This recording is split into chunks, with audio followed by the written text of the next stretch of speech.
In a forest so dark that the greens turned to blues, 2 witches resided who smoked and drank booze. Aside from these vices, they had one much worse. It was as if both had fallen under a curse. See, they both were in love, or in lust, felt protected by hoards of old junk, which they daily collected. Pupilda, the older, the meaner, more warted, and her sister, Smelina. Together they hoarded. Smelina, the younger and smellier one, like Pupilda, seized everything under the sun, like gadgets and gizmos and thingamabobs, for these would deem precious to collectors. Well, snobs, slobs. And just when their house was so packed with this stuff, each day they would ponder, we don't have enough. So somehow they managed to fit much more in, and plain disregarded that sloth was a sin. Till one day the phone rang. They just couldn't find it. It rang from the garbage. It must be behind it. Thought Smelly, who wrote from north to southeast. Then suddenly, sadly, the telephone ceased. Oh, newts! Cursed Pupilda, who stamped both her feet. What if we missed someone who wanted to meet? You see, they were lonely, these sad witches too. I think I know something that we both could do. We could have a party. We must have some friends. We'll send invitations and see who attends. Good God! Spun Pupilda, her face an odd to glow. Let's quick, make a list of the witches we know. Smelina obeyed, and from her BVDs pulled out a small notebook, a pen, and some fleas. We've missed Halloween. Pupilda did sigh. Thanksgiving has passed. He was tasty, that guy. Who thought that our mailman could be so delicious? It was his own fault he was so ambitious to come to our house on that Wednesday night. And I ate his head. That was a delight. And you ate his digits. I bet that was fun. Oh, they were so tasty. All 20 plus 1. So tell me, Smelly, my pet, what's the next holiday? That one in December. I always forget. Why, that one's my favorite. It's Christmas Day. The one with the presents. More junk. Hooray! Yes! Let's start inviting. You make the list. You're good at writing it. I will assist. Boogarina has always been so good to me. Now there's a witch with a capital B. Her sister Stoppunzel, the one who goes potty. I love those 2 sisters. I find them so snotty. Cellulita is funny, all puckered like cheese. You used to draw on her thighs. And her knees. Farcilla is fun, and she's so lower class. Farcilla. Of course. Always a gas. Paulina's brilliant, so smart and obscene. Paulina, of course, always a scream. But didn't a house fall on top of her head? That's right, she's not living, but she's just as good dead. You're right, dear Smelina, my sweet accomplice. Against the poor dead we must not prejudice. Why, they talk less and they eat less of worm-stuffed roast pheasants. And most of all, everyone brings us more presents. Witch Christmas, a witch Christmas. Yes, this Christmas will be bliss. This must be a witch Christmas, a witch Christmas. What is Christmas to a witch? As we dance around the fireside, And the stockings all are hungified with a Christmas tree that's petrified. Yes, you decide if you're invited to a witch Christmas this year. Witch Christmas, a witch Christmas. Yes, this you must not miss. Who, what, where, when, which Christmas? Why, it's this Christmas. Let's let this Christmas grant you a wish. We serve skeletons all calcified. And let the naughty guests be crucified. You'll bewitchedly bewitchified. Yes, you decide if you're invited to a witch Christmas this year. Yes, you decide if you're invited to a witch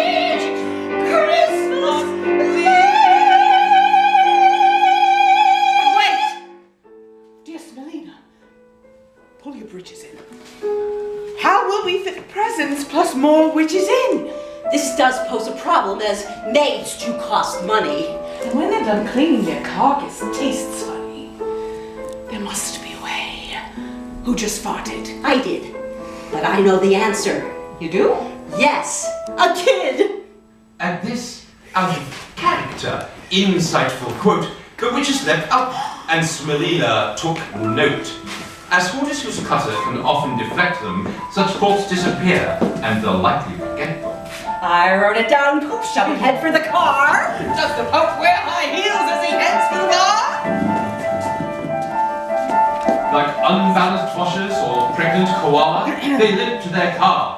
A Chevy Impala, acquired from someone who needed direction, who now was no more. Not a bit of reflection.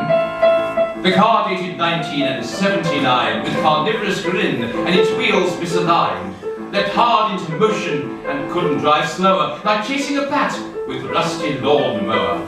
Pupilled as she swerved through the neighbors' backyards, crushing flowers and innocent toys into shards. Smelina was busy with farting away, convinced that her gas fueled the car to this day. The witches did sing, or so they pretended, but even an untrained ear comprehended that these were more sighs of an animal's pleas, resisting the path where the slaughterhouse leads.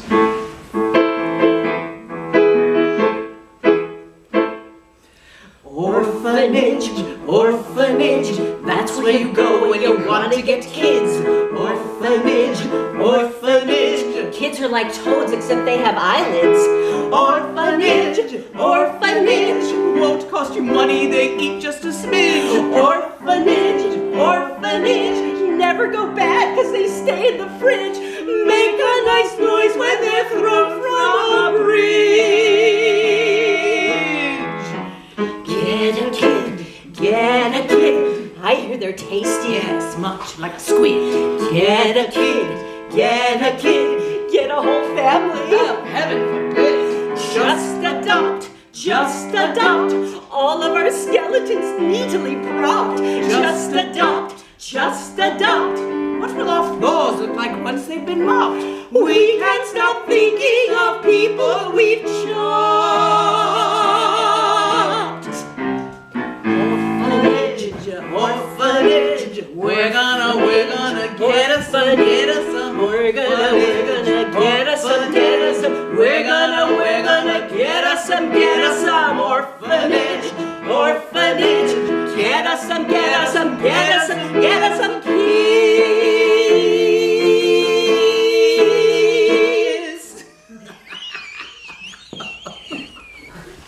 Pupilda, she drooled over her steering wheel and recklessly drove with maniacal feel. Smelina's wheel wasn't much more than a toy, which made her feel purpose and gave her some joy.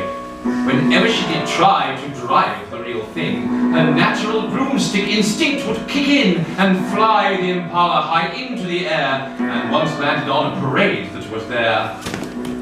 Oops. At last, without art, without grace, without culture, the Impala impaled what they hoped a soft sculpture. Oops. That damaged their already damaged old chrome outside of the Westwick Children's Foster Home. Oh, please do come in. Said the lady named Linda, whose presence disturbed like some Snow White or Glinda. Would you care to see one of the boys or the girls? What's the difference? Said Smelly. One has longer curls. We would like a couple. Were it up to me, I'd choose a few girls. And a boy to make 3. Oh my! Said Miss Linda. How wonderfully great! 2 girls and a boy will a family create. Before I go get them, would you be so kind to fill out these forms? Like I do my behind. Then Linda, distracted, her face became torrid. The witches witnessed the first crease on her forehead. Miss Linda, Said Poop, as would one less self-serving. I assure you, as parents, we are most deserving. We'll treat the children kindly, you'll see. Why, we'll feed them twice daily. Or feed them to me. My expression is not that you two I don't trust, but the city of Westwick insists that we must Find a home for these children, be it sour or sweet. If not, they may soon be put out on the streets. Good heavens! Light smelly, her head halo shrouded. The city complains that we're too overcrowded. The witches completed the forms best they could, and tried to pretend that they had done good. Then Linda stepped out to collect the children, and to how they like kids they wrote, In a cauldron. but before they could giggle, or chuckle, or balk, 3 silent things entered, who asked, Can they talk? Oh said yes! Miss Linda. They'll soon find their nerves. They seem so petite, like a plate of hors d'oeuvres. Miss Linda, we'd like something larger, you know? And here Linda happily exclaimed, Well, they grow. How big? asked Pupilda. Why, just big as you. Or maybe much bigger. That's fine. That'll do. They both signed the papers, adoption completed. If they get too large, we'll reduce what they've eaten. Well said. Said Pupilda. Then Linda deduced that each of the kids had not been introduced. Here's Sally. Said Linda. She's smartest by far. She knows all of Shakespeare and... Get in the car. So Sally walked timidly out on the path and saw the impala parked on the bird bath. Here's Candace. Said Linda. She dances and writes. But all Poop could think of was, Does she have mites? Oh no! said the counselor. As clean as can be. To the car. Croaked Smelina. And here's number 3. Here's Casey, so pleasant and never once rude. The witches took in the boy, thinking of food. He's loyal and kind and takes such good care he... Her mouth just kept moving while Poop thought, Oh, spare me. I don't like their touching, I have to admit. They're kissing and hugging. Makes me want to spit. Go help with your sisters and do as I say. and as was his nature, the boy did obey. They prayed hard to Christ, Krishna, Buddha, and Allah, these 3 who peered deeply inside the impala. The sight that they saw there made it hard to exhale. It was as if the car held an entire yard sale. Newspapers, cups and plates, broken machinery, soup cans, computers, and hard-to-say scenery. Bits of dolls, wash bins, lampshades, a door hinge, tennis balls, pink, blue, some green, some orange. My God. Said the eldest, her stomach in knots. Holy crap. Spoke the youngest, who saw several cots. But Candace, her psyche now permanently tainted, said nothing to them but, Excuse me? and fainted. The witches appeared, wearing the odd expressions of 2 beauty queens who consumed their contestants.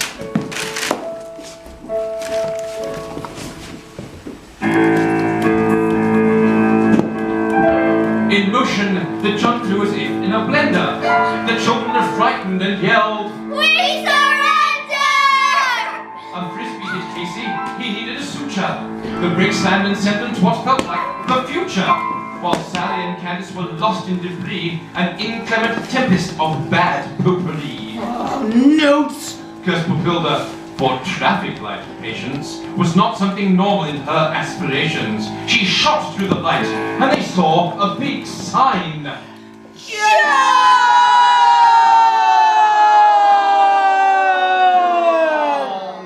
Cried the witches both at the same time. And they drove to a driveway where, lo and behold, a yard sale was happening. They started to load up the car with a bangle, a jingle, a jangle. With dinguses, doodads did they both entangle. They stuffed the car harder, yes, up to the roof, and even beyond without logical proof. The children swished down, pressing into their seats, amongst coat hangers, golf clubs, and a matching fleet. The ogresses jiggled and waddled about to sift through the items the Hartsdales put out. The Hartsdales were pleasant, unthreatening and kind, who carefully placed all the items aligned in straight rows of like colors, like prices, like tags. But once they were touched by these chaotic tags, 'Twas as if a tornado touched down in their yard. They watched the two witches and tried very hard to not interfere, interject, intervent. But when the two harridans practically spent a whole hour with their rummaging, rampaging quest, they turned to the Hartsdales, who both did their best to offer a tin for the witches' donation. But all that they gave to the Hartsdales Foundation was $1 single, an abhorrent sum which made the two Hartsdales perpetually glum. For all that they dreamed, their ambitious young yearnings depended on this very sale and its earnings. Crestfallen they were as the witches looked on. Pupilda asked threateningly, Anything wrong? The two of them flustered, too scared to protest. Perhaps just to let it go is for the best. Why, thank you. She said, like the sweetest of wives. Her husband agreed. She had saved both their lives. Thank you. Spat Pupilda, her sarcasm fierce. We've not had such good luck in 2,000 years! Shut up! Said Pupilda, her age circumstantial, as well as her warts and all matters financial. So, into the car did they wedge every item, from barbells to tricycles and infinitum. They shoved them on Candace, on Casey, on Sally, they added her up and set, and for the finale, they waved goodbye to the poor couple, the Hartsdales, and yelled out unkindly, Thanks for the yard sale. The car took a swerve, and the kids looked back sadly, while thinking they needed some parents so badly. They thought that if someone like them or some other would make better parents, a father, a mother. The car seemed to know its way across the terrain, for now the two witches seemed far past insane. They smoked and they drank, and the children, all three, thought of their lives and their sad destiny. The car didn't cruise as much as attack a driveway like climbing a dinosaur's back, and Poof didn't park as much as she hit a tree, which by now was grown long used to it.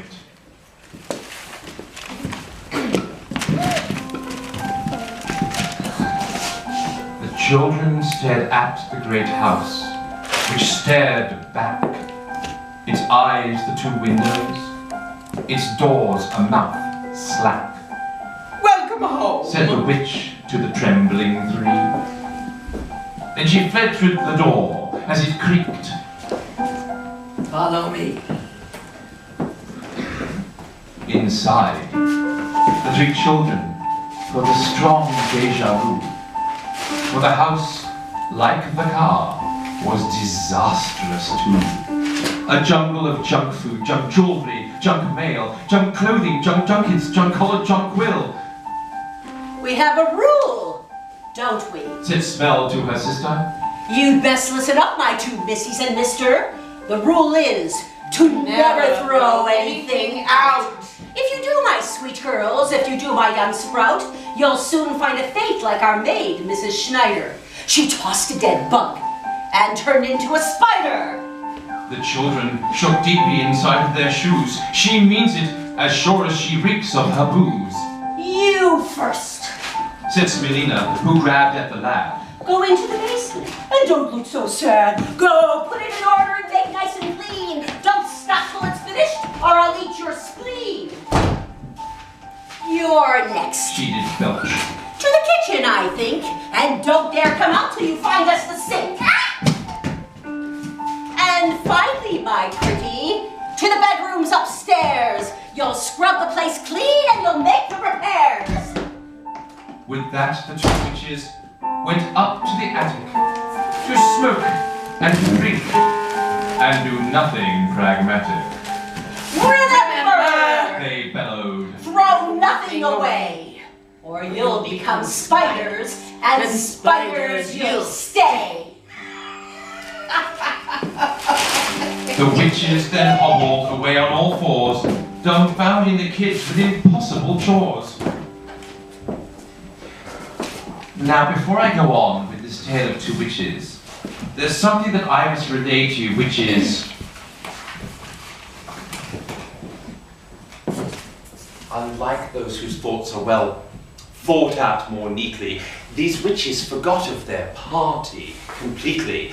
The goal, once important, an absolute must, just disappeared. Poof, like the rest of the dust. Poor Casey, alone in the bad-smelling cellar, saw cobwebs, old shoes, and a broken propeller. Some lamps that were cracked, and a telephone busted, a rocking horse smashed, and some bed frames all rusted. Statues dismembered, and mold-ridden knickknacks, waist knots and want knots, and unpleasant bric-a-bracs. The kitchen held Candace, or rather imprisoned, amidst heaps of articles never decisioned, a fridge that was filled with some non-food possessions, old hats, an old toaster, roach carcass impressions, a basketball next to a pitcher of goo that soured long after its moo cow's last moo, a fish tank, some crayons, and trinkets too many, some mouldy old dishcloths as if they used any, a carton of melted down chocolate ice cream, and dolls with no doll heads, no doll self-esteem. Upon the next floor, Sally trod across papers, on sleepy magazines and clothes that had vapors, a broken down sled and a mattress all mildew, some chairs filled with splinters, a big wig with bad hair. The mirrors were fractured, the books wet and mouldy, cassette tapes unwound, broken records, all oldie. Too many items are new yet unused, a bassinet to which a rag doll was fused. For Sally lost balance and fell to her knees in time to see toothbrushes covered with fleas. The children stood awestruck for quite a long time, and found themselves praying for reason or rhyme amongst all the doohickeys, gizmos and thingies, contraptions, contrivances, doodads and wingies. The children felt helpless, afraid, and in awe. The world was chaotic, without any law. As if of one mind, the three met with joined hands, attempting to fathom the witch's demands. These witches are crazy. Said young Casey to his sisters too. I don't want to clean it. There's too much to do. I agree. Said his sister with tears in her eyes, You're such slobs. feeling justified to criticize. If we try, Candace felt a thought rise up inside her. perhaps they'll be nice and won't make us a spider. So here, the three children got down to their jobs and tried not to think of the oversized slobs, who, by the way, were upstairs, high in the attic, away from all worries and things problematic. Do you think we should help them? Smelina did say, but Poop was a firm one and pooped out. No way. So the witches continued to smoke and to drink, when lo and behold, Candace found the lost sink. Inspired, the three took to piling like things, like as big as your head, or tied up with strings. Casey discovered books with very strange names, like How to Stay Fat by Elizabeth James. Keep Your Teeth in Your Head was another strange title. The sheet music for a non-pending recital. Having just found the sink, Candace started to sort things that were of like size, that were tallish short. Then she found an odd way to plough through the piles by shoving a broom and creating some aisles. Sally did much the same and arranged things by type, noting cheese and old socks were identically ripe. Then she found the old cupboards surprisingly bare and managed to fit all the garbage in there. They whistled and struggled and worked through the night until there was just a small peep of daylight. Then Sally found dog food, which wasn't so great, but with no dog in sight, this is what the kids ate. Exhausted and filthy, they could do no more. On rugs, cloaks, and papers, they slept on the floor. They snoozed and they slumbered, contented to know the witches would love that was all at home.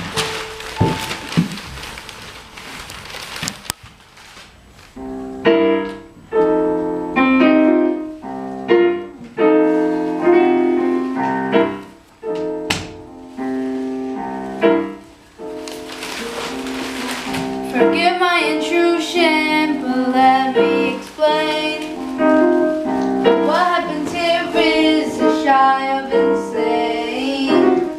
The reason my costume is covered with dash is 'cause I am the ghost of Christmas trash. The stuff that you wanted on Christmas Day, but never found use for on me last day. Your garbage, it itches me much like a rash, 'cause I am the ghost of Christmas trash. Ribbons and bows try to hide it. You still find the load of crap inside it. You thought you needed it from Santa. You get it, try to use it, but you just can't do me a favor and try to use less, so I can get some of this junk on my chest. Yeah, Scrooge had an idea, just stick with the cash. He was visited by me, the ghost of Christmas trash.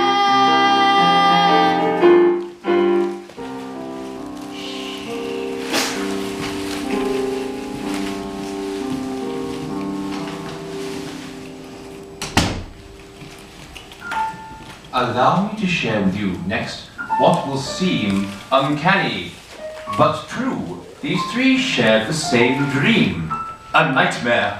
It hovered above like a glider. The poor children dreamt they each became a spider. For Sally, perhaps from the dog food she ate, was no longer biped, her legs became 8. Next Candace, a fear in her chest caused a heaving, and as if by instinct, her limbs started weaving. Then Casey, who never feared spiders before, freaked out as his legs multiplied 2 times 4. These well-behaved children, too young to be acne, had suddenly turned into monsters arachnid. This tortured their souls, and they cried from their hearts, Release us, you witches, you lazy old farts!